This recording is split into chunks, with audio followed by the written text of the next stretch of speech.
Hello दोस्तों, तो स्वागत है आपके अपने चैनल सृष्टि टेक पे। आज हम लोग इलेक्ट्रीशियन के सेकंड ईयर को क्वेश्चन को सोल्व करने वाले हैं। आज हम लोग निमी मॉक टेस्ट के सेमेस्टर 3 मॉडल 1 डीसी जनरेटर को क्वेश्चन को सोल्व करने वाले हैं। ये चैप्टर हमारा इंपॉर्टेंट होने वाला है, तो इसे आप लोग काफी ध्यान से पढ़िएगा।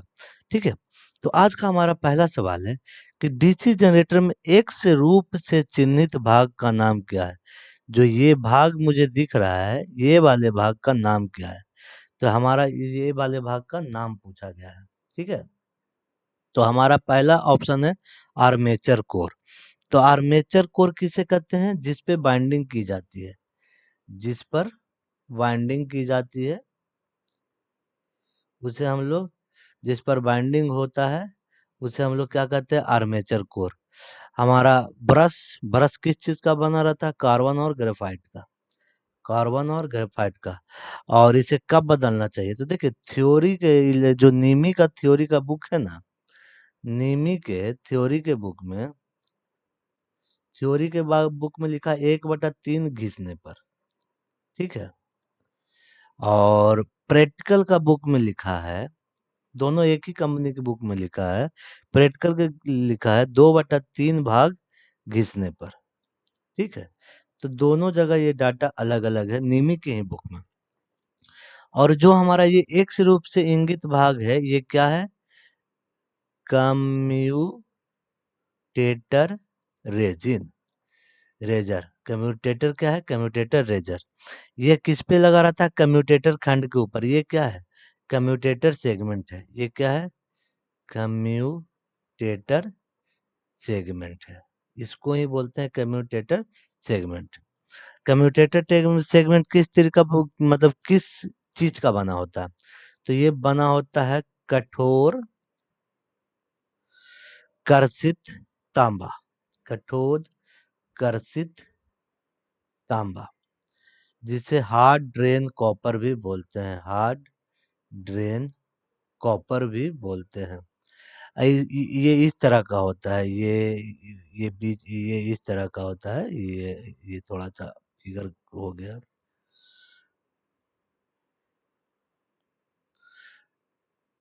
ये कुछ इस तरह का बना होता है, और बीच में ये क्या रहता है? ये बीच में क्या रहता है? माइका भरा हुआ रहता है। बीच में क्या भरा जाता है? माइका, जिसे हम अब्रक कहते हैं। माइका को क्या कहते हैं? अब्रक कहते हैं। तो ये हमारा क्या है? कठोर। ये हमारा जो एक से इंगित भाग है वो क्या है? कम्यूटेटर रेजिन है। तो हमारा ऑप्शन नंबर सी बिल्कुल सही है। देखिए, मैं आपको हर एक ऑप्शन को ये करवाते जाऊंगा, ताकि आपका कोई भी मन में डाउट ना रह जाए। चलिए अगले सवाल की ओर बढ़ते हैं। हमारा अगला सवाल कह रहा है कि डीसी जनरेटर का नाम क्या है? तो देखिए, ये इसमें आपको शंट फील्ड वाइंडिंग भी दिख रही है और सीरीज फील्ड वाइंडिंग भी दिख रही है। तो जाहिर सी बात है, ये कौन सी वाइंडिंग है? कंपाउंड वाइंडिंग है, जिसमें सीरीज और शंट दोनों की। तो ये है लॉन्ग शंट। लॉन्ग शंट है। और शॉर्ट शंट का भी मैं एक फिगर बना देता हूँ, ताकि आपको समझने में थोड़ी सी आसानी हो। तो मैं, शॉर्ट शंट में क्या रहता है? ये शंट फील्ड वाइंडिंग आर्मेचर के पैरेलल में होती है। ठीक है, ये हो गया लोड। ये कौन सी बाइंडिंग है? Short shunt. ठीक है, अब शॉर्ट शंट में भी और लॉन्ग शंट में भी दो तरह के होते हैं। लॉन्ग डिफरेंशियल लॉन्ग शंट और डिफरेंशियल शॉर्ट शंट। और उसी तरह से कम्युलेटिव लॉन्ग शंट और कम्युलेटिव शॉर्ट शंट। तो हमारा ये पूछा है किसका? तो ये है हमारा कौन सा? लॉन्ग शंट कंपाउंड मोटर है, जनरेटर है। तो हमारा ये देखिए, शॉर्ट शंट ऑप्शन हमारा क्या हो गया? गलत हो गया। तो लॉन्ग शंट में भी कौन सा है? तो ये है डिफरेंशियल। देखिए, इसमें धारा की दिशा दोनों अलग अलग है। ये देखिए, ये इधर की ओर जा रहा है, ये इधर की ओर जा रहा है। तो क्या है ये? Differential long shunt compound generator है। ये आर्क वेल्डिंग के लिए यूज किया जाता है। ये किसके लिए यूज किया जाता है? आर्क वेल्डिंग के लिए। ठीक है, चलिए अगले ऑप्शन की ओर बढ़े। अगला सवाल हमारा बोल रहा है कि डीसी जनरेटर में प्रेरित ईएमएफ की दिशा ज्ञात करने के लिए किस नियम का प्रयोग करते हैं? तो हमारा ऑप्शन ए में दिया है कॉर्क स्क्रू नियम। तो इसमें कहा जाता है कि जब हम स्क्रू को टाइट करते हैं, तो क्या जो धारावाहक तार के चारों ओर चुंबकीय क्षेत्र की दिशा को वो क्या बताता है? कौन सा नियम बताता है? कॉर्क-स्क्रू नियम। अगर पूछा जाए कि कॉर्क-स्क्रू नियम क्या है? देखिए, मैं यहाँ पे इतना जगह नहीं है कि मैं यहाँ लिख पाऊँ, बस मैं बोल दे रहा हूँ। इसका जैसे कॉर्क-स्क्रू नियम अगर पूछे तो कहना कि जिसका उपयोग धारावाहक तार के चारों ओर चुंबकीय क्षेत्र की दिशा ज्ञात करने के लिए किया जाता है, उसे हम कॉर्क स्क्रू नियम कहते हैं। अगर मैं शॉर्ट फॉर्म में बोलूं तो चुंबकीय क्षेत्र की दिशा बताना इसका काम है। चुंबकीय क्षेत्र की दिशा बताता है, चुंबकीय क्षेत्र की दिशा को बताता है। दूसरा है राइट हैंड पाल्म रूल। तो राइट हैंड पावर रूम से क्या करते हैं? यह नियम चुंबकीय क्षेत्र के धनात्मक गतिमान आवेश पर लगने वाली बल की दिशा को क्या करता है? निर्धारित करने के लिए उपयोग करते हैं। यह नियम चुंबकीय क्षेत्र में धनात्मक गतिमान आवेश पर लगने वाले बल की दिशा निर्धारित करने के लिए उपयोग किया जाता है। मतलब ये बल की दिशा को निर्धारित करता है, बल की दिशा को निर्धारित करता है। देखिए, मैं शॉर्ट फॉर्म में बोल रहा हूँ, मैं इसको पूरा परिभाषित कर दे रहा हूँ, मगर शॉर्ट फॉर्म में मैं बता रहा हूँ कि क्या होता है। फ्लेमिंग के बाम हस्त नियम। तो फ्लेमिंग के बाम हस्त नियम है जो मोटर में उपयोग किया जाता है। कहाँ उपयोग किया जाता है? मोटर में। इससे क्या निकालते हैं? चालक की गति। मगर हमसे सवाल में पूछा क्या है? ईएमएफ पूछा है। तो देखिए, इसको याद करने का ट्रिक है, आप मोटर को स्टार्टर के बटन को आप बाएं हाथ से भी दाब के चालू कर सकते हैं, मगर जो जनरेटर है, वो जनरेटर को हम लोग जो जनरेटर में हैंडल लगा के घुमाते हैं, वो किधर? दाहिने हाथ से घुमाते हैं। तो फ्लेमिंग के राइट हैंड रूल किसके लिए है? जनरेटर के लिए, जिसे हिंदी में जनित्र भी बोलते हैं। हिंदी में क्या बोलते हैं? जनित्र। इससे हम लोग क्या फ्लेमिंग के राइट हैंड रूल से क्या ईएमएफ को ज्ञात करते हैं। ठीक है, तो हमसे पूछा है यही सवाल में कि डीसी जनरेटर में प्रेरित ईएमएफ की दिशा ज्ञात करने के लिए कौन सा नियम? तो फ्लेमिंग के राइट हैंड रूल पर ये काम करता है। कौन सा? जनित्र। अगर मोटर पूछेगा तो लेफ्ट हैंड रूल। ठीक है, ये कॉमन सा है, याद रखना। बोल रहा है डीसी जनरेटर में उत्पन्न ईएमएफ की गणना करने का सूत्र क्या है? तो ईएमएफ की गणना करने का सूत्र है ई बराबर 5 ZN/60 इंटू पी बाई ए।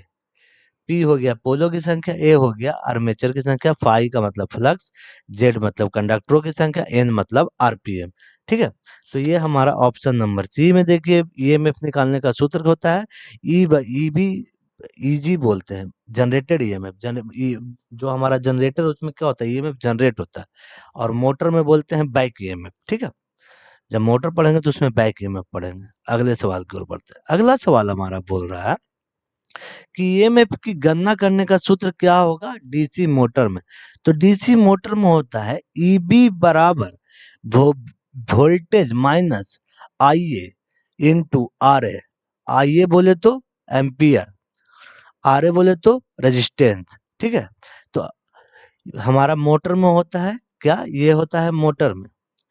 मगर जनरेटर में क्या होता है? अगर जनित्र में पूछे, जनरेटर में क्या होगा? तो जनरेटर में ये होता है ईबी बराबर भी plus I A into R A. ठीक है, अगले सवाल की ओर बढ़ते हैं। अगला सवाल पूछ रहा है कि ये डीसी जनरेटर का ये कौन सा भाग है एक्स के रूप में इंगित किया गया है? तो ये क्या है? ये है हमारा पोल शू। ये क्या है? पोल शू है। इसका काम क्या है? यह फ्लक्स वितरण का काम करना। तो यहाँ ऑप्शन नंबर डी बिल्कुल सही है।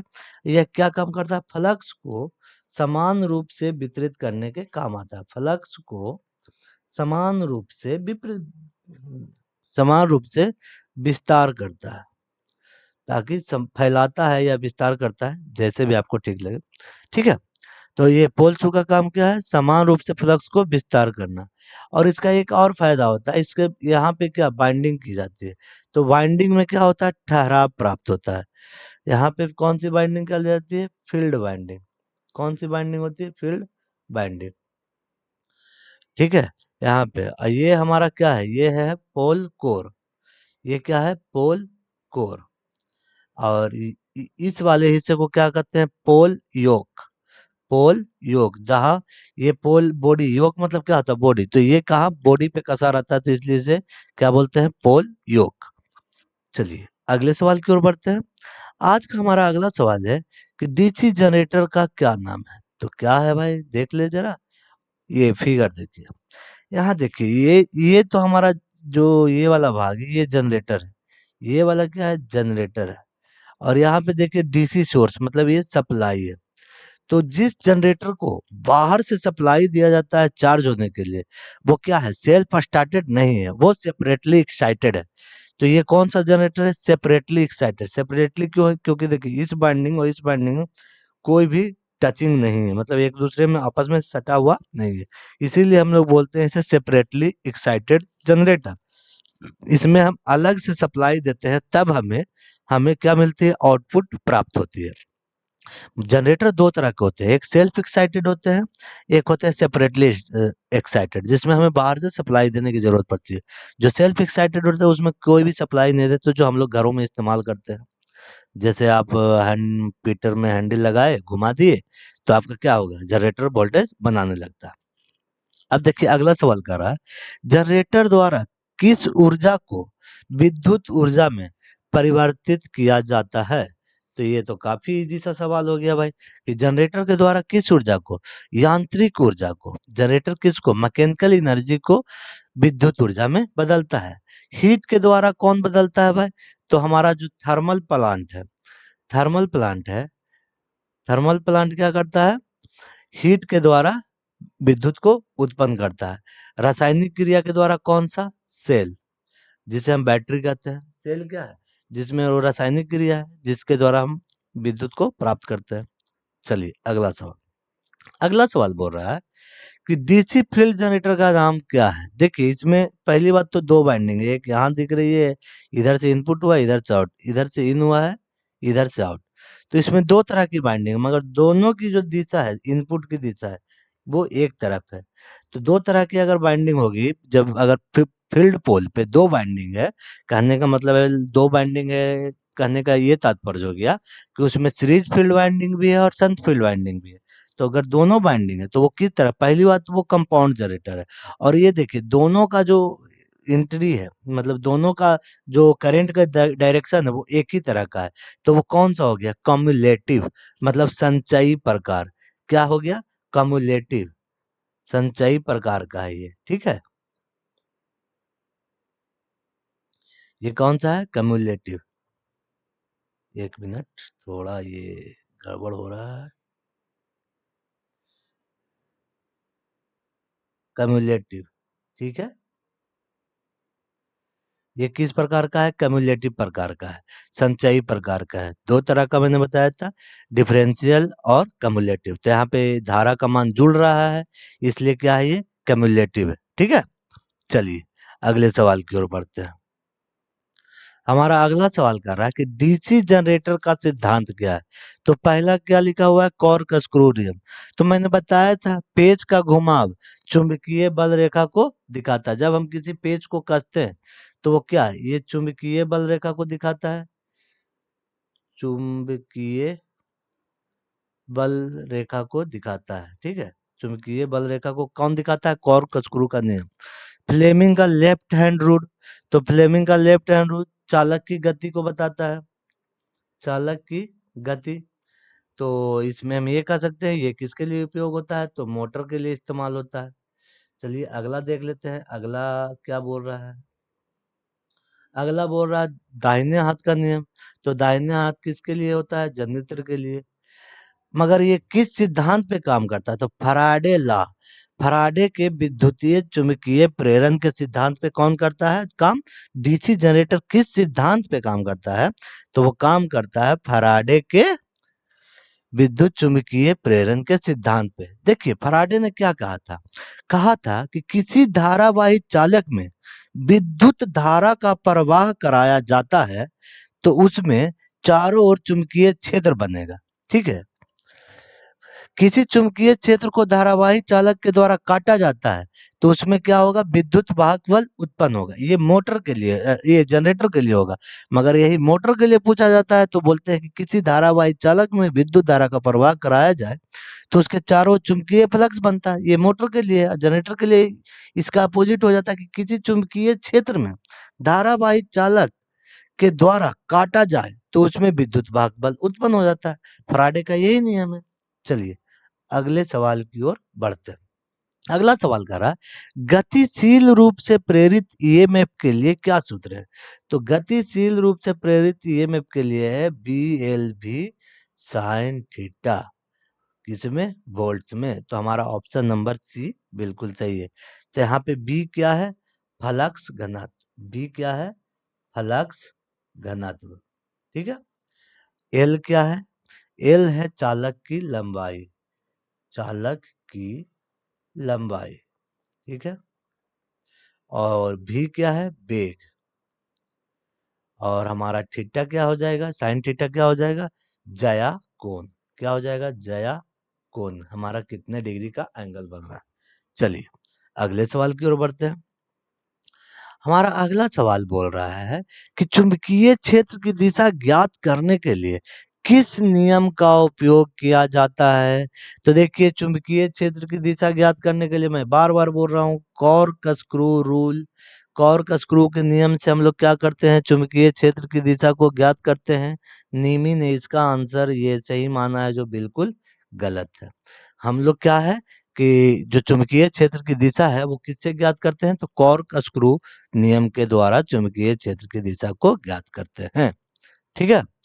चलिए अगले सवाल की ओर बढ़ते हैं। बोल रहा है कि ये डीसी जनरेटर का कौन सा भाग है? तो ये क्या है? योक है। योक बोले तो बॉडी। ये क्या है? योक है। योक है। योक को हम लोग क्या बोलते हैं? बॉडी। ये छोटी मशीनों में किसका? ढलवा लोहा का बना होता है। छोटी मशीनों में किसका? ढलवा लोहा का। और बड़ी मशीनों में कास्ट स्टील का बना होता है, या रोल्ड स्टील भी इसको बोलते हैं कहीं कहीं। रोल्ड स्टील का बना होता है। ठीक है। तो ये किस चीज का फिगर है? तो ये योक है जिसे हम फ्रेम भी कहते हैं। ये क्या है? आई बोल्ट है। आई बोल्ट है। ये क्या है? जंक्शन बॉक्स बोल सकते हैं या टर्मिनल बॉक्स भी बोल सकते हैं। ठीक है। चलिए अगले सवाल की ओर बढ़ते हैं। तो हमारा आज का अगला सवाल क्या है? बोल रहा है कि 4 पोल डीसी जनरेटर में डुप्लेक्स लैप बाइंडिंग। पहली बात, बाइंडिंग दो तरह से किए जाते हैं। एक होता है लैप बाइंडिंग, मैं लिख देता हूँ लैप बाइंडिंग।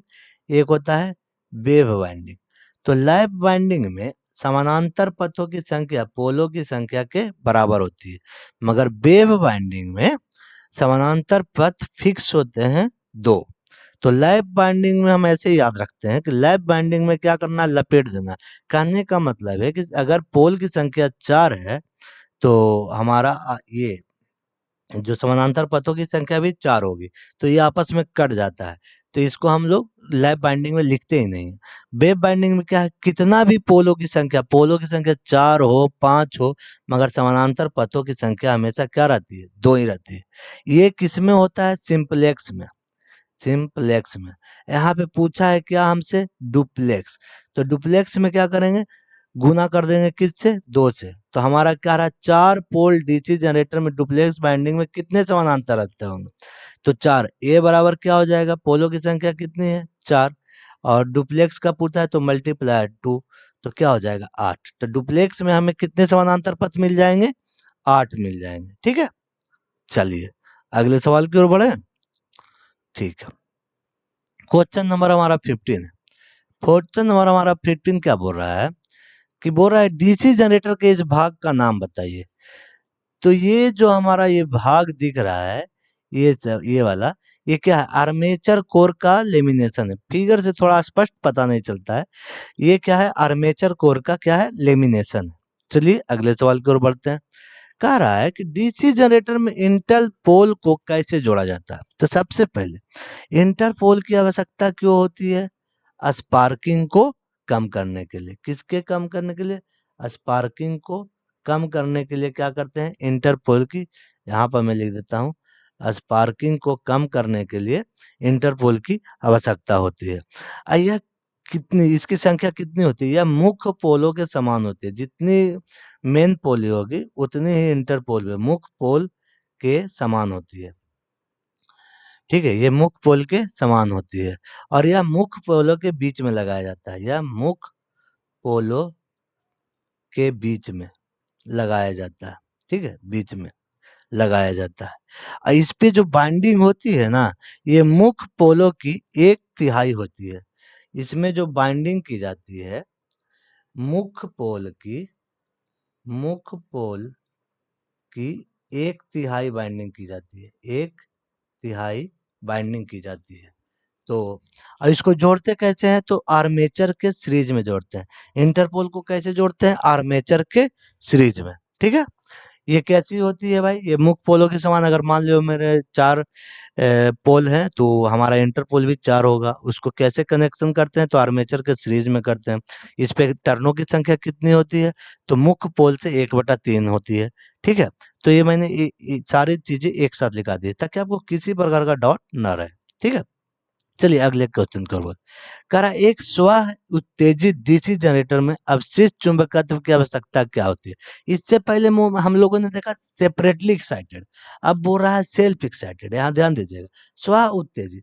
तो स्व उत्तेजित खुद से कैसे बिजली बना लेती है? क्योंकि उसके अंदर अपशिष्ट चुंबकत्व का गुण होता है। अपशिष्ट चुंबकत्व के गुण के कारण ही वो खुद से वोल्टेज बिल्डअप करते हैं। तो बिल्डअप द वोल्टेज क्या बोल रहा है? एक स्व उत्तेजित डीसी जनरेटर अवशिष्ट चुंबकत्व की क्यों आवश्यकता पड़ती है? उसमें खुद से वोल्टेज जनरेट करने के लिए। अवशिष्ट चुंबकत्व ऐसा चुंबकत्व बोलते हैं जब हम किसी, आप ऐसा देख सकते हैं कि आप किसी मैग्नेट में अगर सिक्के को थोड़ा देर चिपका के रखते हैं, तो वो सिक्के में थोड़ा मैग्नेटिक का गुण आ जाता है। तो वो कौन सा गुण है? वो अवशिष्ट चुंबकत्व का गुण है। मगर थोड़ी देर बाद वो क्या होता है? खत्म हो जाता है। तो वही कुछ देरों तक जो अवशिष्ट चुंबकत्व धारण इसमें अधिकतर ज्यादा समय तक कैरी करके रखता है। तो इसमें अपशिष्ट चुंबकत्व होने का ये फायदा है कि आपको वोल्टेज निर्माण करने में ये क्या करती है? मदद करती है। जो भी सेल्फ एक्साइटेड मोटर है उसमें अपशिष्ट चुंबकत्व का गुण होना अनिवार्य है, वरना वो नहीं होगा। जब इसका अपशिष्ट चुंबकत्व का खत्म हो जाता है गुण, तो उसमें हम डीसी सप्लाई देकर उसमें फिर से वो वापस अपशिष्ट चुंबकत्व के गुण को लाया जाता है। अब देखिए अगला सवाल बोल रहा है, मशीन में वो कौन से 2 बिंदु है जो ब्रश संपर्क प्रतिरोध को मापते हैं? देखिए वो कौन से 2 बिंदु है जो ब्रश संपर्क प्रतिरोध को, तो ब्रश किसके ऊपर लगा रहता है? तो कम्यूटेटर के ऊपर लगा होता है। तो resistance between brush on commutator, brush और कम्यूटेटर के बीच का प्रतिरोध को क्या करते हैं? हम लोग मापते हैं, क्योंकि जो हमारा कार्बन ब्रश है वो कम्यूटेटर के ऊपर लगा होता है। ठीक है। चलिए अगले सवाल की ओर बढ़ते हैं। अगला सवाल कर रहा है कि किस वोल्टेज ड्रॉप्स को एक्स रूप से दर्शाया गया है? तो ये जो हमारा सीधा दिख रहा है ये कौन सा वोल्टेज? ये हमारा दिखा रहा है नियत वोल्टेज। ये क्या दिखा रहा है? नियत वोल्टेज, मतलब कांस्टेंट वोल्टेज को ये दर्शा रहा है। मगर जो ये ड्रॉप हो रहा है ना, ये किस कारण से हो रहा है? तो ये आर्मेचर रिएक्शन के कारण क्या हो रहा है? ड्रॉप हो रहा है। आर्मेचर रिएक्शन के कारण क्या हो रहा है? ड्रॉप हो रहा है। इसे हम लोग डूपिंग भी कहते हैं, इसे डूपिंग भी बोलते हैं हम लोग, डूपिंग। ठीक है। तो देखिए यहाँ पे किस कारण से ये ड्रॉप हो रहा है? आर्मेचर रिएक्शन के कारण क्या हो रहा है? ये ड्रॉप हो रहा है। चलिए अगले सवाल की ओर बढ़ते हैं। हमारा अगला सवाल क्या बोल रहा है कि कंपाउंड जनरेटर का नाम क्या है यदि शंट फील्ड आर्मेचर के समानांतर में जुड़ा हुआ है? तो देखिए मैं थोड़ा सा फिगर बना देता हूँ ताकि आपको बिल्कुल स्पष्ट हो जाए। बोल रहा है कि आर्मेचर के समानांतर में कौन लगा हुआ है भाई? तो शंट फील्ड लगा हुआ है। ठीक है। और कंपाउंड की बात कर रहा है तो जाहिर सी बात है उसमें सीरीज फील्ड वाइंडिंग भी होगा। तो देखिए अभी मैंने बताया था क्या बोल रहा है कि कंपाउंड जनरेटर का नाम क्या है? शंट फील्ड आर्मेचर के समानांतर में। शंट फील्ड किसके? ये है हमारा आर्मेचर, आर्मेचर के समानांतर में लगा हुआ है। क्या है? ये शॉर्ट शंट है। अगर ये पूरे में यहाँ से लेके यहाँ तक लगा रहता तो ये लॉन्ग शंट कहलाता, मगर हमको पूछ रहा है यहाँ से यहाँ तक के बीच में आर्मेचर के पैरेलल में लगा, तो ये कौन सा है? Short shunt compound motor generator है। ठीक है। चलिए अगले सवाल की ओर बढ़ते हैं। हमारा अगला सवाल बोल रहा है कि क्यों एक डीसी जनरेटर में आर्मेचर कोर को पटलित किया जाता है? पटलित बोले तो लेमिनेशन को भी पटलित, जो लेमिनेटेड होता है उसे हम क्या कहते हैं? पटलित। पहले ये जान लेते हैं कि आर्मेचर कोर बना किस चीज का होता है। ठीक है। तो आर्मेचर कोर बनाया जाता है सिलिका स्टील का, सिलिकन स्टील का, सिलिकन स्टील का बनाया जाता है। इससे क्या फायदा होता है? सिलिकॉन स्टील से बनाने से क्या फायदा होता है? हिस्टेरेसिस लॉस कम होती है। हिस्टेरेसिस लॉस क्या होती है? कम होती है। और ये जो हमारा सिलिकॉन स्टील होता है उसकी कितनी मात्रा होती है इसमें? तो 3.8 से 4.8% तक सिलिकॉन की मात्रा होती है। ये तो हुआ कि आर्मेचर किस चीज का बना होता है? तो सिलिकॉन स्टील का। पूछे सिलिकॉन स्टील का क्यों बनाया जाता है? कि ताकि इसमें स्ट्रेसेस लॉस कम हो। और सिलिकॉन स्टील की मात्रा कितनी होती है? 3.8 से 4.8% या 4.6%, 8 नहीं, 4.6% होती है। अब बोल रहा है कि पटलित। पटलित बोलने का मतलब है वार्निश, जिसे आप बोलचाल की भाषा में बोलते हैं वार्निश। वार्निश भी बोलते हैं, लेमिनेशन भी बोलते हैं, लेमिनेशन। लेमिनेशन बोलो, पटलित बोलो, वार्निश बोलो, एक ही बात है, ठीक है। और जो इसकी थिकनेस होती है ना लेमिनेशन की, यहाँ पर मैं लिख देता हूँ, लेमिनेशन की थिकनेस होती है 0.35 mm से 0.5 mm तक होती है। जो लेमिनेशन की थिकनेस होती है वो कितनी होती है? 0.35 mm से 0.5 mm। और लेमिनेशन करने से क्या होता है? भंवर धारा हानि को वो कम करता है। सिलिकॉन स्टील की वजह से हिस्टेरेसिस लॉस कम होता है। लेमिनेट करने की वजह से क्या होता है? भंवर धारा हानि हमारा क्या होता है? कम होता है। तो हमारा ऑप्शन नंबर डी बिल्कुल सही है। देखिए मैं पूरा डिटेल के साथ इसलिए बता रहा हूँ ताकि आप सिर्फ क्वेश्चन ना याद करें, और भी एग्जाम में कोई सवाल आए तो वो भी आप करते चलें, ठीक है। अगले सवाल की ओर बढ़ते हैं। अगला सवाल बोल रहा है डीसी जनरेटर का आर्मेचर प्रतिरोध बहुत कम क्यों है? क्यों है?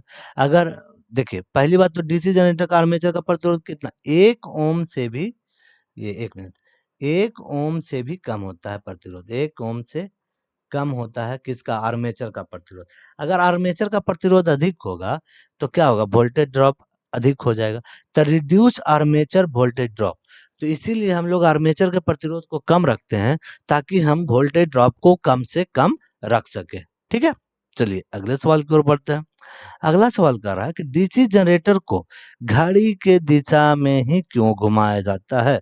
तो देखिए डीसी जनरेटर को घड़ी के दिशा में इसलिए घुमाया जाता है ताकि उसका जो अवशिष्ट चुंबकत्व है, रिसिड्यूल मैग्नेटिज्म, ये चीज को हमेशा ध्यान, जो सेल्फ स्टार्ट इंडक्स, ये सेल्फ एक्साइटेड जनरेटर होते हैं, उसमें अवशिष्ट चुंबकत्व की रक्षा करने के लिए रिसिड्यूल मैग्नेटिज्म का बहुत ही आवश्यक होता है। इसीलिए हम लोग हमेशा उसे एक ही दिशा में, जनरेटर की घड़ी की दिशा में हम लोग क्या करते हैं? उसे चलाते हैं, ठीक है। चलिए अगले सवाल की ओर आते हैं। अगला सवाल कर रहा है कि बड़ी डीसी जनरेटर में घुमावदार क्षतिपूर्ति क्यों प्रदान की जाती है? क्या कर रहा है यहाँ पे? यहाँ पे बोल रहा है कि बड़े डीसी जनरेटर में घुमावदार क्षतिपूर्ति क्यों प्रदान की जाती है? घुमाव क्षतिपूर्ति क्यों प्रदान की जाती है? घुमावदार क्षतिपूर्ति का करने का मतलब जो हमारा राउंड शेप में मोटर का जो ये बाहरी बॉडी होता है उसके बारे में बोल रहा है। तो हम लोग आर्मेचर प्रक्रिया, आर्मेचर रिएक्शन को कम करने और बेअसर करने के लिए क्या करते हैं? इसको हम लोग घुमावदार बनाते हैं। Neutralize armature reaction, armature reaction को बेअसर करने के लिए हम लोग घुमावदार प्रक्रिया का इस्तेमाल करते हैं। देखिए आर्मेचर रिएक्शन होता क्या है? जब चुंबकीय क्षेत्र में आर्मेचर को घुमाया जाता है तो वह चुंबकीय फ्लक्स को काटता है, और उस चुंबकीय क्षेत्र को काटने के कारण आर्मेचर में विद्युत वाहक उत्पन्न हो जाता है, जो आर्मेचर के कोर से होते हुए धारावाही प्रपथ को प्रदान करता है, जिसके कारण उसके चारों ओर फ्लक्स उत्पन्न हो जाता है, जो मुख्य फ्लक्स का क्या करता है? विरोध। कहने का मतलब है आर्मेचर रिएक्शन का अगर शॉर्टकट में बोले तो ऐसे बोल सकते हैं, जिसके कारण वह पैदा हुआ उसी का क्या कर रहा है? विरोध कर रहा है। यही क्या है? Armature reaction. इसी आर्मेचर रिएक्शन को कम करने के लिए हम लोग कंपनसेटिंग बाइंडिंग का यूज करते हैं, ठीक है। मैं शॉर्टकट में भी बता रहा हूँ और पूरा प्रोसेस लॉन्ग में भी बता रहा हूँ ताकि आप जैसे याद रख सकते हैं रखो, ठीक है। अगले सवाल की ओर बढ़ रहा हूं। अगला सवाल कर रहा है कि डीसी जनरेटर के वोल्टेज का निर्माण करने में विफल होने का क्या कारण है? देखिए कह रहा है फील्ड प्रतिरोध क्रांतिक प्रतिरोध से ऊपर होना। फील्ड का प्रतिरोध क्रांतिक प्रतिरोध से हमेशा क्या होना चाहिए? कम। फील्ड प्रतिरोध क्रांतिक प्रतिरोध से क्या होना चाहिए, कम होना चाहिए। ये हमेशा फिक्स है। अगर उससे ज्यादा हो जाएगा, फील्ड प्रतिरोध क्रांतिक प्रतिरोध से ऊपर है, मतलब अधिक है, इसी वजह से क्या हो रहा है, जनरेटर विफल हो रहा है, वोल्टेज नहीं बना पा रहा है। तो फील्ड प्रतिरोध क्रांतिक प्रतिरोध से हमेशा क्या होना चाहिए, कम होना चाहिए। चलिए अगले सवाल की ओर। जनरेटर का नाम क्या है यदि इसका आर्मेचर समानांतर क्रम में जुड़ा हो। देखिए नाम से यह स्पष्ट है, समानांतर क्रम बोले तो ये शंट जनरेटर। इसका मैं थोड़ा सा ये सिंबल फिगर बना के दिखा देता हूँ आपको, ताकि ये कोई कंफ्यूजन ना रहे। ये हो गया हमारा समानांतर, और यहाँ पे देखिए श्रेणी दिख रहा है, तो ये हो गया हमारा श्रेणी। ये श्रेणी का है। कंपाउंड का तो मैंने अभी बताया ही था कि जिसमें सीरीज और शंट दोनों हो, वो क्या हो जाएगा, कंपाउंड हो जाएगा। ये हो गया हमारा कंपाउंड, ठीक है। और सेल्फ एक्साइटेड, तो सेल्फ एक्साइटेड सारे होते हैं, जैसे शंट जनरेटर भी सेल्फ एक्साइटेड है, सीरीज जनरेटर भी सेल्फ एक्साइटेड है। जिसमें भी अपशिष्ट चुंबकत्व का गुण है, वो सारे के सारे क्या है, सेल्फ एक्साइटेड है, ठीक है। चलिए अगले सवाल की ओर बढ़ते हैं। अगला सवाल बोल रहा है कि डीसी जनरेटर में पोल शू का उद्देश्य क्या है। देखिए पोल शू का पहले ही मैंने बताया था कि पोल शू का काम क्या है, फ्लक्स को समान रूप से फैलाना, spread out flux uniformly in air gap में समान रूप से फ्लक्स को फैलाना। देखिए ये पोल शू ये जूते के आकार का होता है, इसलिए इसको क्या कहते हैं, इस तरह से रहता है ये। तो यहाँ पे क्या होता है, ये फ्लक्स को क्या करता है, पूरे एयर गैप में समान रूप से फैलाता है, ठीक है। चलिए अगले सवाल की ओर बढ़ते हैं। कह रहा है डीसी जनरेटर में स्प्लिट रिंग का क्या कार्य है। देखिए एक होता है स्लिप रिंग, एक होता है स्प्लिट रिंग। तो इसमें आपको कंफ्यूज नहीं होता। स्प्लिट रिंग करने का मतलब हो गया, ये कम्यूटेटर की बात कर रहा है। कम्यूटेटर भी लिख सकते हैं, कम्यूटेटर। ये कम्यूटेटर क्या करता है, हमें डीसी प्रदान करता है, ठीक है। तो ये क्या है, कलेक्ट द करेंट इन धारा को, यहाँ पे हमारा अगला क्या लिखा है, धारा को एक दिशा में एकत्र करता है। कम्यूटेटर क्या करता है, धारा को एक दिशा में एकत्र करता है। एक होता है स्लिप रिंग, जो एसी मोटरों में लगी होती है। एक होता है क्या, स्लिप रिंग।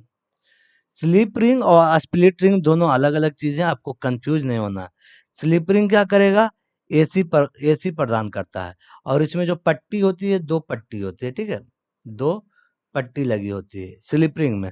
और कम्यूटेटर में तीन होती है, ठीक है, किसी किसी में चार भी दिख जाएगी। तो ये कम्यूटेटर स्प्लिट रिंग बोले तो वो डीसी का है, स्लिप रिंग बोले तो एसी पर काम करता है। वो क्या, एसी आउटपुट प्रदान करती है। जो एसी जनरेटर होता है उसमें स्लिप रिंग होता है, ठीक है। चलिए अगले सवाल की ओर बढ़ते हैं। अगला सवाल बोल रहा है कि जनरेटर में ब्रश बनाने के लिए किस सामग्री का उपयोग किया जाता है। तो ब्रश बनाने के लिए कार्बन तथा ग्रेफाइट का इस्तेमाल किया जाता है।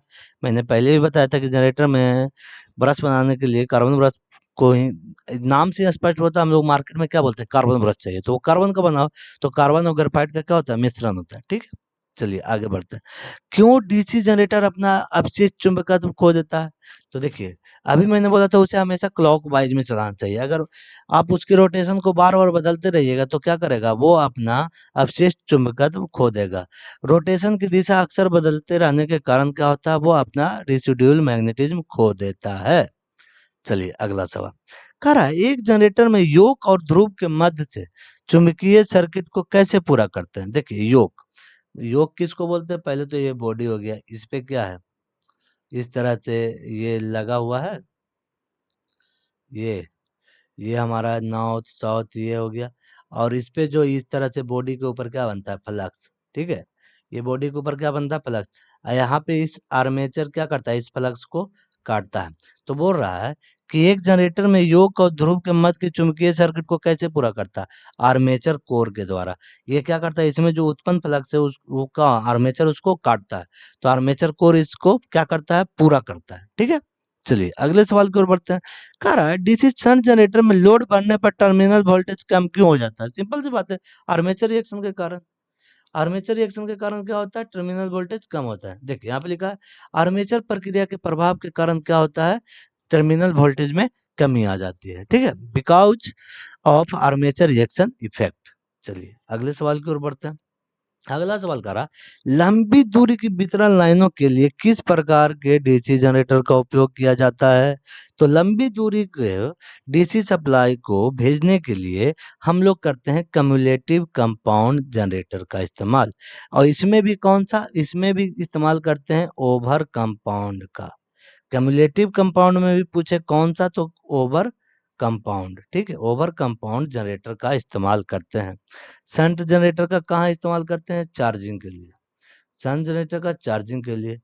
श्रेणी जनरेटर का हम लोग बूस्टर के रूप में इस्तेमाल करते हैं। कहाँ करते हैं? बूस्टर के रूप में इस्तेमाल करते हैं। और विभेदी का कहाँ करते हैं? आर्क वेल्डिंग के लिए इस्तेमाल करते हैं, ठीक है।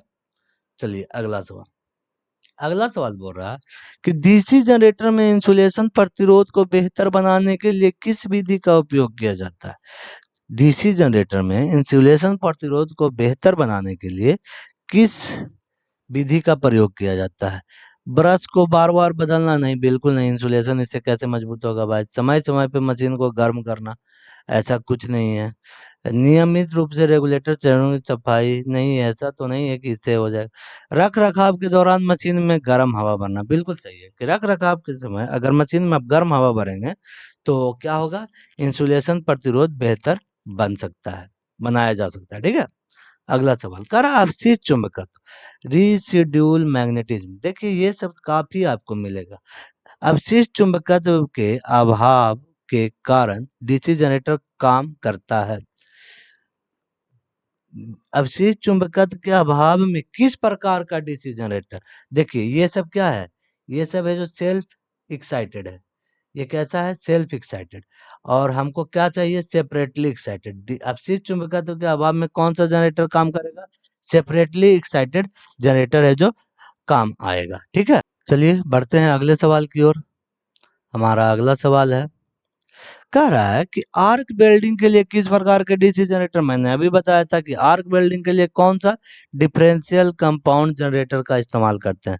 आर्क वेल्डिंग के लिए कौन सा इस्तेमाल करते हैं? तो डिफरेंशियल कंपाउंड जनरेटर। शंट का कहाँ करते हैं? चार्जिंग के लिए। श्रेणी का कहाँ करते हैं? बूस्टर लाइनों के लिए। कम्युलेटिव कंपाउंड का कहाँ करते हैं? लंबी दूरी तक डीसी सप्लाईयों को भेजने के लिए, ठीक है। चलिए अगला सवाल क्या बोल रहा है? 37 नंबर सवाल कर रहा है कि डीसी जनरेटर में तरंग बाइंडिंग मतलब वेव बाइंडिंग की विशेषता क्या होती है? तो वेव बाइंडिंग में क्या होता है ना, इसमें जो समानांतर पथों की संख्या है वो क्या होती है? फिक्स होती है। तो इसमें कम धारा और उच्च वोल्टेज हमें क्या होती है? प्राप्त होती है। मगर लैप बाइंडिंग में पूछेगा, लैप बाइंडिंग में पूछेगा तो उच्च धारा और कम वोल्टेज प्राप्त होती है। तो आपको जरूरत के हिसाब से अपने मोटर जनरेटरों में उस तरह की बाइंडिंग करनी चाहिए। तो देखिए आपसे पूछ रहा है यहाँ पे वेव बाइंडिंग, तो वेव बाइंडिंग में क्या होगा? कम धारा और उच्च वोल्टेज की प्राप्ति होगी। मगर लैप बाइंडिंग में क्या? उच्च धारा और कम वोल्टेज की प्राप्ति होगी, ठीक है। तो दोनों ऑप्शन आपको याद ध्यान में रखना है। देखिए यहाँ पे बोल रहा है कि डीसी जनरेटर में संयोजन में प्रतिरुक्त प्रतिरोध तार का उद्देश्य क्या है? यहाँ पे देखिए प्रतिरोध लगाया गया है, एक यहाँ है, एक यहाँ है। तो ये देखिए वोल्टेज को बदलने का काम कर रहा है। ये प्रतिरोध क्या कर रहा है? वोल्टेज को बदलने का काम कर रहा है। यहाँ पे ऑप्शन देख लेते हैं। धारा को दिशा को आसानी से क्या कर रहा है? पलट रहा है। Smooth reversal of current direction, ये क्या कर रहा है? धारा की दिशा को आसानी से क्या कर रहा है? बदल रहा है। 39 नंबर सवाल पूछते देखते हैं। कह रहा है कि डीसी जनरेटर में ठोस पोल पोल शू का उपयोग क्यों किया जाता है? डीसी जनरेटर में ठोस पोल शू का उपयोग क्यों किया जाता है? ताकि चुंबकीय पथ में रिलक्टेंस को कम कर सके। देखिए रिलक्टेंस एक तरह का क्या है? प्रतिरोध है। एक तरह का क्या है? प्रतिरोध। तो प्रतिरोध हम जितना कम करेंगे उतना क्या होगा? अच्छा होगा। तो कह रहा है कि डीसी जनरेटर में ठोस पोल शू का उपयोग क्यों करते हैं? चुंबकीय पथ में रिलक्टेंस को कम करने के लिए, ठीक है। चलिए 40 नंबर सवाल पे चलते हैं। हमारा 40 नंबर सवाल बोल रहा है कि बड़ी क्षमता के डीसी जनरेटर योग्य बनाने के लिए किस धातु का उपयोग करते हैं? देखिए यहाँ पे रोल्ड स्टील दिया है, कहीं पे कास्ट स्टील भी रहता है। तो दोनों ही ऑप्शन सही है। रोल्ड स्टील दे या कास्ट स्टील दे, दोनों बिल्कुल सही है। कास्ट आयरन कहाँ है? स्मॉल छोटे छोटे मोटरों में क्या करते हैं? नर्म लोहा को क्या करते हैं? चुंबक बनाने के काम में लाया जाता है। अस्थायी चुंबक के लिए, अस्थायी चुंबक के लिए किसका नरम लोहे का प्रयोग किया जाता है। एल्युमिनियम का है तो एसी लाइनों को ट्रांसमिशन के लिए इस्तेमाल किया जाता है। चलिए अगला, डीसी जनरेटर में स्प्लिट रिंग का क्या उपयोग है? देखिए यहाँ पे लिखा है स्प्लिट रिंग, ठीक है। तो डीसी जनरेटर में स्प्लिट रिंग का मैंने अभी क्या बताया था, इसे हम लोग क्या कहते हैं, कम्यूटेटर, या हिंदी में बोले तो द्विक परिवर्तक, परिवर्तक, द्विक परिवर्तक, ठीक है। तो कह रहा है कि डीसी जनरेटर में स्प्लिटिंग का क्या काम है, ताकि वो, और मैंने क्या बताया था कि ये क्या डीसी आउटपुट प्रदान करता है, तो एक दिशा में आउटपुट बनाए रखना, कहने का मतलब है इस तरह से जो है क्या है, एक दिशा में सप्लाई को बनाए रखना। तो एक दिशा में क्या, जो कम्यूटेटर है हमारा, इस स्प्लिट रिंग है, स्प्लिट रिंग बोले या कम्यूटेटर बोले, कंफ्यूज नहीं होना, दोनों सेम ही चीज है, ठीक है। चलिए अगले सवाल की ओर बढ़ते हैं। अगला सवाल कह रहा है कि डीसी जनरेटर में किस प्रकार का वोल्टेज गतिशील रूप से प्रेरित होता है? कह रहा है कि डीसी जनरेटर में किस प्रकार का वोल्टेज गतिशील रूप से प्रेरित होता है? तो ये होता है अल्टरनेटिंग करंट। यहाँ पे देखिए एक चीज मैं अभी क्लियर कर देता हूँ आपको, मोटर हो या जनरेटर हो, दोनों के आर्मेचर में कौन सा वोल्टेज उत्पन्न होता है? अल्टरनेटिंग करंट, प्रत्यावर्तित वोल्टेज, मतलब एसी ही उत्पन्न होता है। आपको ये अगर पूछ दे कि मोटर में या जनरेटर में, मोटर या जनरेटर के आर्मेचर में किस प्रकार का वोल्टेज उत्पन्न होता है या किस प्रकार का करंट उत्पन्न होता है, तो आपको हमेशा क्या बोलना है, अल्टरनेटिव करंट ही उत्पन्न होता है। हम उसे कम्यूटेटर की मदद से डीसी में क्या कर रहे हैं, कन्वर्ट कर रहे हैं। तो अगर जैसे ही आर्मेचर शब्द आए, बोले आर्मेचर में कौन सा विद्युत, एसी या डीसी, तो आपको कहीं भी सोचने की जरूरत नहीं है, आंख मूंद के आपको एसी पे टिक लगाना है, ठीक है। चलिए अगले क्वेश्चन की ओर बढ़ते हैं। अगला क्वेश्चन कह रहा है कि ये एक स्वरूप से, ये देखिए जो ये आपको दिख रहा है, इस तरह से ये की स्लॉट है, ये क्या है, ये की स्लॉट के खांचे बने हुए हैं। कुंजी को ठीक करने के लिए, to fix the key base, यहाँ पे ये क्या है, एक तरह का लॉक सिस्टम है, ताकि इसमें लॉक लगा के इसे आसानी से फिक्स किया जा सके, ठीक है। अगले सवाल की ओर बढ़ते हैं। कह रहा है कि डीसी जनरेटर में फील्ड कॉइल का उद्देश्य क्या है? देखिए फील्ड कॉइल में क्या होता है भाई, फील्ड कॉइल में हमारा क्या होता है, मैग्नेटिक फ्लक्स बनते हैं। तो कुंडली फ्लक्स का निर्माण करने के लिए ध्रुवों के चुंबकीकृत करता है, to magnetize the poles to product coil flux. तो फील्ड फ्लक्स की स्थापना कहाँ पे की जाती है, तो हमारे फील्ड कॉइल पे की जाती है, जिसको हमारा आर्मेचर काट के क्या ईएमएफ जनरेट करता है, ठीक है। चलिए अगले सवाल की ओर बढ़ते, कह रहा है कि बड़े डीसी जनरेटर मशीनों के पोल कोर बनाने के लिए किस धातु का उपयोग किया जाता है? बड़े डीसी जनरेटर मशीनों के पोल कोर बनाने के लिए, पोल कोर बनाने के लिए कौन सा, कास्ट स्टील। देखिए जैसे ही बड़े मशीन की बात की जाए ना, तो आपको आंख मूंद के स्टील मारना है। आर्मेचर की बात करें तो स्टील, बॉडी की बात करें, योक की बात करें तो स्टील, और जैसे ही आपको छोटी मोटरों की बात करें तो कास्ट आयरन पे चले आना है, ठीक है। बड़ी मोटरों में कास्ट स्टील और छोटी मोटरों में कास्ट आयरन, ठीक है। ये स्टील की चुंबकत्व गुण अच्छी होती है, इस वजह से हम लोग इसको इस्तेमाल करते हैं। अगले सवाल की ओर बढ़ते हैं। अगला सवाल कर रहा, क्यों पोल को कोर स्टॉपिंग डीसी जनरेटर में पतलित करते हैं? देखिए पटलित का मतलब क्या हुआ, वार्निश करना। पटलित का मतलब क्या होगा, वार्निश करना, ठीक है।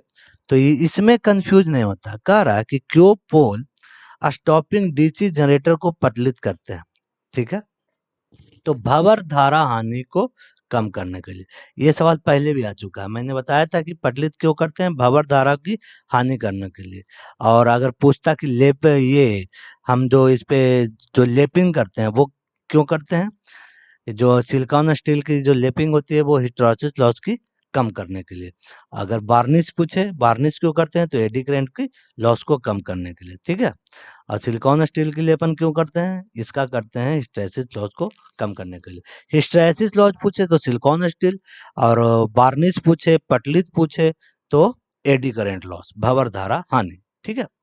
इलेक्ट्रोप्लेटिंग प्रक्रिया के लिए किस प्रकार के डीसी जनरेटर का प्रयोग किया जाता है? इलेक्ट्रोप्लेटिंग में शंट जनरेटर, इलेक्ट्रोप्लेटिंग और चार्जिंग दोनों के लिए क्या इस्तेमाल होता है, चार्जिंग के लिए भी इस्तेमाल होता है। ठीक है, श्रेणी का तो बताएं, बूस्टर के लिए विभेदी का कहाँ पे इस्तेमाल करते हैं, तो विभेदी का इस्तेमाल करते हैं आर्क वेल्डिंग में, कम्युलेटिव का लंबी दूरी को डीसी सप्लाई को भेजने के लिए। ठीक है, अगला सवाल कह रहा है डीसी जनरेटर में कंपनसेटिंग बाइंडिंग का उद्देश्य क्या है। देखिए, जब मैंने क्या बोला, जो एक मैंने अभी बताया था आर्मेचर रिएक्शन, तो आर्मेचर रिएक्शन में क्या होता है, जिसके कारण वो पैदा होता है वो उसी का विरोध करता है, तो उसी को कंपनसेट करने के लिए हम लोग क्या करते हैं, कंपनसेटिंग बाइंडिंग करते हैं। क्या करते हैं, कंपनसेटिंग बाइंडिंग करते हैं। विद्युत चुंबकीय प्रभाव को बेअसर करने के लिए, जिसका वो मैंने क्या बोला कि जिसके कारण वो पैदा होता है उसी को विरोध करता है, तो उसी विद्युत चुंबकीय प्रभाव को बेअसर करने के लिए हम लोग क्या करते हैं, कंपनसेटिंग बाइंडिंग करते हैं। ठीक है, ये क्या करता है, आर्मेचर रिएक्शन को कम करता है। ये क्या करता है, आर्मेचर रिएक्शन को कम करता है, आर्मेचर रिएक्शन को कम करना। ये कहाँ की जाती है, तो ये किया जाता है पोल शू के ऊपर। इस बाइंडिंग को कहाँ किया जाता है, पोल शू के ऊपर किया जाता है। ठीक है, चलिए अगला सवाल देखते हैं। अगला सवाल हमारा क्या कह रहा है, अगला सवाल कह रहा है कि यदि शंट फील्ड प्रतिरोध क्रांतिक प्रतिरोध मान से ऊपर हो जाए तो क्या प्रभाव पड़ता है। देखिए, मैंने अभी बताया था कि शंट फील्ड प्रतिरोध जो है वो किससे कम होना चाहिए, क्रांतिक प्रतिरोध से कम होना चाहिए। ठीक है, क्या होना चाहिए, कम होना चाहिए। मगर यहाँ पे बोल क्या रहा है, शंट फील्ड प्रतिरोध क्रांतिक प्रतिरोध के मान से ऊपर हो जाए, मतलब इसका मान इससे अधिक हो जाएगा तो क्या करेगा, ये वोल्टेज नहीं बनाएगा, वोल्टेज बनाने में सफल नहीं हो पाएगा, तो जनरेटर वोल्टेज बनाने में विफल रहता है। ठीक है, क्योंकि हमेशा क्या होना चाहिए, क्रांतिक प्रतिरोध हमेशा उच्च होना चाहिए, किससे, शंट फील्ड प्रतिरोध से। ठीक है, अगले सवाल की ओर बढ़ते हैं। 50 क्वेश्चन आ गया, कह रहा है कि डीसी जनरेटर में आर्मेचर प्रक्रिया का प्रभाव क्या है। देखिए, मैंने क्या बोला कि आर्मेचर प्रक्रिया होने के कारण क्या होती है, वोल्टेज डिक्रीज हो जाती है। आर्मेचर रिएक्शन होने के कारण क्या होता है, वोल्टेज घटता है, तो आउटपुट वोल्टेज कम हो जाती है। इसी को कंप्रोमाइज या कंपनसेट करने के लिए हम लोग कौन सी बाइंडिंग करते हैं, कंपनसेटिंग बाइंडिंग करते हैं, आर्मेचर रिएक्शन दोष को कम करने के लिए। चलिए 51 नंबर सवाल देखिए, यहाँ पे एक क्वेश्चन है, इक्वेशन है, बोल रहा है कि सिंपलेक्स बाउंड आर्मेचर, मतलब बाउंड किस बाइंडिंग की बात कर रहा है, बाउंड बाइंडिंग की। ठीक है, के साथ 4 पोल डीसी जनरेटर में 1020 कंडक्टर हैं। कंडक्टर बोले तो जेड, जेड कंडक्टर बोले तो जेड, आरपीएम बोले तो एन, फाई बोले तो फ्लक्स, तो ईएमएफ की गणना करना है। तो मैंने अभी बताया था कि ईजी बराबर जनरेटेड ईएमएफ बराबर क्या होता था, phi Z N P, phi Z N P, इस तरह से पी बाई ए लिखते हैं, बट्टा में 60। ठीक है, तो फाई का मान कितना है, 0.007 इंटू जेड कितना है 1020 इंटू एन कितना है 1500 बटा 60 गुना पी कितना है भाई 4। ये वेव बाइंडिंग की बात करा तो इसमें समानांतर पथों की संख्या क्या होती है, 2 होती है, फिक्स होती है, तो ये हो गया। यहाँ से अगर ये पॉइंट हटा दे तो नीचे में क्या हो जाएगा 1000, तो 500 तिया 1500, 500 दूनी 1000, दो दूनी 4, 2 से 2 गया, यहाँ से ये कटा है, अगर इसको इससे मल्टीप्लाई करेंगे तो कितने बार में कट जाएगा, 17 बार में, तो 17 तिया 51, 7 गुना 51 तो हो जाएगा 7 की 7, 7 × 5 = 35, 357 वोल्ट। तो हमारा ऑप्शन नंबर सी बिल्कुल सही है। ठीक है, आपको सूत्र पे बैठाना है, यहाँ पे सारा डाटा दिया हुआ है। उत्पन्न ईएमएफ ईजी बराबर क्या होता है, 5Zn/60 इंटू पी बाई ए। और यहाँ पे वेब बाइंडिंग की बात की थी, तो वेब बाइंडिंग में क्या होता है, आर्मेचर पथों की संख्या फिक्स होती है। अगर लैप बाइंडिंग पूछा होता तो जितनी पोलों की संख्या है, पोलों की संख्या 4 है, तो क्या होती है, समानांतर पथों की भी संख्या 4 होती है। ठीक है, चलिए अगले सवाल की ओर बढ़ते हैं। अगला सवाल कर रहा है कि बड़े डीसी जनरेटर में आर्मेचर प्रक्रिया के प्रभाव को कैसे बेअसर करते हैं। मैंने अभी बताया था कि आर्मेचर की प्रक्रिया आर्मेचर रिएक्शन को कम करने के लिए हम लोग क्या कौन सी बाइंडिंग इस्तेमाल करते हैं? कंपनसेटिंग बाइंडिंग का इस्तेमाल करते हैं। तो कंपनसेटिंग बाइंडिंग का इस्तेमाल करके हम लोग क्या करते हैं? आर्मेचर रिएक्शन को कम करते हैं। चलिए अगले सवाल की ओर बढ़ते हैं। अगला सवाल मेरा बोल रहा है कि डीसी जनरेटर में क्या प्रभाव होता है अगर इसे लंबे समय तक बंद रखा जाए? तो देखिए डीसी जनरेटर में क्या प्रभाव होगा अगर इसे लंबे समय तक बंद, तो इसका जो अपशिष्ट चुंबकत्व का गुण है ना, वो क्या करेगा? ये खो देगा। लूज इट्स रेसिड्यूल मैग्नेटिज्म, अपने अपशिष्ट चुंबकत्व के मान को वो खो देगा। और जब ये खो देगा तो इसे वापस हम लोग क्या करेंगे? डीसी शंट जनरेटर के द्वारा इसे वापस इसे चार्ज करेंगे, जिसमें क्या आ जाएगा? वापस से इसमें अपशिष्ट चुंबकत्व की गुण आ जाएगा। ठीक है, चलिए अगला सवाल देखिए, फिर सवाल है यहाँ पे कितना पोलो की संख्या दिया है? 4। ये ईएमएफ की गणना कर आरपीएम मतलब दिया हुआ है हमारा एन 1000। चालकों की संख्या जेड दिया हुआ है, पोल की संख्या 4 है, फ्लक्स है इतना। चलिए और इसमें भी हमको क्या निकालना है? ईएमएफ। और ये कौन सी बाइंडिंग में पूछ रहा है भाई? तो ये किस में पूछ रहा है जी?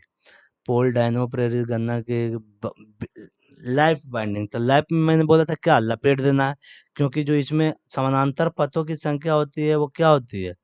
पोलों की पथों की संख्या के बराबर होती है, तो ये आपस में कट जाता है। देखिए मैं अभी दिखाता हूँ। तो हमारा क्या हो जाएगा? ईजी बराबर क्या हो जाएगा? 5ZN बटा 60 × P/A। पाई का मान कितना हो गया? 0.6064 इंटू जेड कितना है भाई? 600 इंटू एन कितना है? 1000। ठीक है, बटा 60। और ये गुना में हो जाएगा। पोल की संख्या कितनी है? 4। और समानांतर पथों की संख्या भी कितनी होगी? 4, क्योंकि इसमें क्या होता है? पोलों की संख्या और समानांतर पथों की संख्या क्या होती है? बराबर होती है। यहाँ से एक जीरो ये हटाएंगे तो नीचे में आ जाएगा 1000। ये 4 4 ये गया, ये 1000 से ये गया, और यहाँ से ये गया, ये हो गया 10 बार में, तो क्या हो जाएगा? 640 वोल्ट। ये तो सिंपल था, कैलकुलेशन था भाई। चलिए ऑप्शन नंबर डी। देखिए लैप बाइंडिंग में क्या करना है? लपेट देना। हम हमेशा याद रखते हैं लैप बाइंडिंग में लपेट देंगे। ये दोनों के मान के रखने की जरूरत नहीं होती है, क्योंकि दोनों की क्या होती है? बराबर होती है। जितनी समानांतर पथों की संख्या होगी उतनी ही पोलों की संख्या होगी। मगर जो हमारा वेव बाइंडिंग है उसमें समानांतर पथों की संख्या फिक्स होती है, पोल की संख्या से कोई मतलब नहीं रहता है। ठीक है, चलिए अगले सवाल की ओर बढ़ते हैं। अगला सवाल कर रहा है यदि मुख्य क्षेत्र का प्रवाह डीसी जनरेटर में विकृत हो जाए, विकृत होने का मतलब गड़बड़ हो जाए, दोषपूर्ण हो जाए, विकृत करने का मतलब गड़बड़ हो जाए, दोषपूर्ण हो जाए, तो प्रेरित ईएमएफ पे क्या प्रभाव पड़ेगा? देखिए अगर थोड़ा गड़बड़ हो जाएगा तो प्रेरित ईएमएफ क्या होगा? घटेगा। अगर मेरी मान लीजिए मुझ में मेरा तबीयत खराब हो जाए, तो मेरी वर्किंग एफिशिएंसी कम हो जाएगी। इसी तरह से वो भी है कि अगर उसके डीसी जनरेटर का जो ये है मुख्य फील्ड धारा वो विकृत हो जाए, ठीक से वो काम ना करे, तो क्या होगा? हमारा जो ईएमएफ है वो कम पर फ्लो करेगा, प्रेरित ईएमएफ में क्या होगा? घटेगा। ठीक है, डिस्ट्रॉय बोलता तब तो पूरी तरह से जीरो हो जाएगा, डिस्ट्रॉय नहीं बोला है, विकृत बोला है। ठीक है, अगला सवाल कर रहा है कि डीसी जनरेटर के ब्रश में भारी स्पार्किंग का क्या कारण है? देखिए डीसी जो ब्रश होते हैं ना, उसमें भारी स्पार्किंग होने के कारण है कि इसका एमएन ने और जीएन ने पॉइंट चेंज हो जाता है। मैं इसे बताता हूँ कैसे। ये हमारा क्या है? इस तरह से जो हमारा ये दोनों पोल है, ये इस तरह से, और इस बीच में क्या होता है? आर्मेचर लगा होता है। और ये हमारा क्या होता है? इसको बोलते हैं GNA। इसको बोलते हैं ज्योमेट्रिकल न्यूट्रल एक्सिस। मैं लिख दूं, ज्योमेट्रिकल न्यूट्रल एक्सिस। ठीक है, तो इसमें क्या होता है ना, ये जब हम मोटर को चलाते हैं, जैसे ये मोटर जब रन करता है ना, तो ये यहाँ से घिसक के यहाँ चला जाता है। इस तरह से यहाँ से यहाँ क्या हो जाता है? शिफ्ट हो जाता है। यहाँ कहाँ चलाता है? एमएनए पे चलाता है। तो हम लोग क्या करते हैं, जो हमारे अपने कार्बन ब्रूस है, इसको यहाँ से कहाँ लेके चले जाते हैं? एमएनए पे। एमएनए को बोलते हैं magnetic neutral axis. Magnetic neutral axis. ठीक है? तो क्या करेंगे, एमएनए और जीएनए की स्थिति बदल गई है। जब बदल जाती है तो क्या होती है, स्पार्किंग अधिक होने लगती है। तो मैं हम लोग जो ये हमारा जीएनए है, हमारा जो कार्बन ब्रूस यहाँ पे लगा रहता है, उसे हम घसका के कहाँ ले आते हैं, एमएनए पे। तब हमारा क्या होता है, स्पार्किंग पूरी तरह से खत्म हो जाता है। तो आज हमारा डीसी जनरेटर का ये सेकंड ईयर का पहला चैप्टर कंप्लीट हो चुका है। उम्मीद करते हैं दोस्तों, अगर वीडियो अच्छी लगी हो तो अपने दोस्तों के साथ शेयर करें। चैनल पे नए हैं तो चैनल को सब्सक्राइब करें। चलिए मिलते हैं नेक्स्ट वीडियो में, तब तक के लिए धन्यवाद।